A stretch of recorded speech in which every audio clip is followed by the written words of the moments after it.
नागपूरच्या वसंतराव देशपांडे सभागृहात आणि आपण बघू शकता की मोठा क्राऊड जो आहे तो इथे बघायला मिळतो आहे।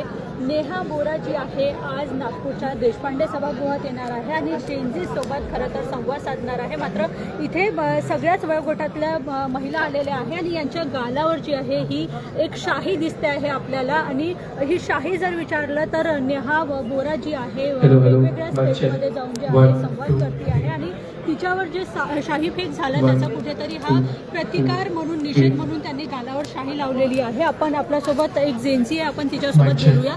आज तू देशपांडे सभागृहात आलेली आहे आणि हातावर इंक आहे, काय सांगशील? I'm here for the solidarity and for the support of Neha Bora.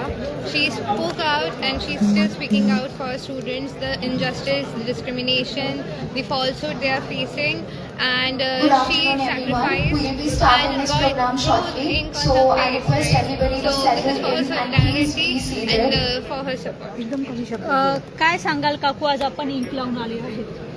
आम्ही इंक याच्यासाठीच लावलेले आहे की आम्ही या व्यवस्थेचा, या सरकारचा, या पोलीस व्यवस्थेचा सगळ्यांचा निषेध करतो, विरोध करतो। कारण त्यांनी एक आपला अधिकार मागणाऱ्या एका समजा महिलेवर समजा त्यांनी जी शाई फेकलेली आहे त्या शाईचा आम्ही निषेध करणार। सावित्रीवर फेकलेल्या शेणाचा आणि नेहावर फेकलेला समजा त्या शाईचा आम्ही निषेध करतो आहे आणि सब याद रखा जाएगा, सब याद रखा। काकू काय सांगाल, तुम्ही अभिजित दिपकेनंतर आता नेहा बोराला सपोर्ट करताय, काय म्हणाल?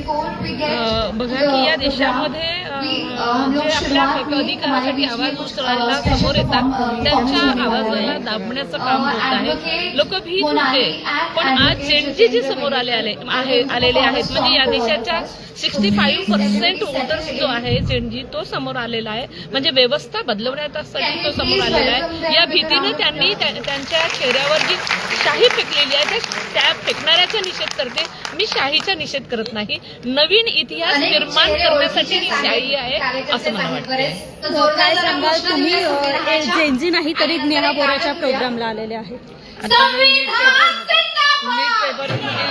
किंवा बाकीच्या पेपरफुटी प्रकरणात आमचे मुलं होडपळून निघत आहे आणि ते आवाज उठवला तर त्याचा निषेध म्हणून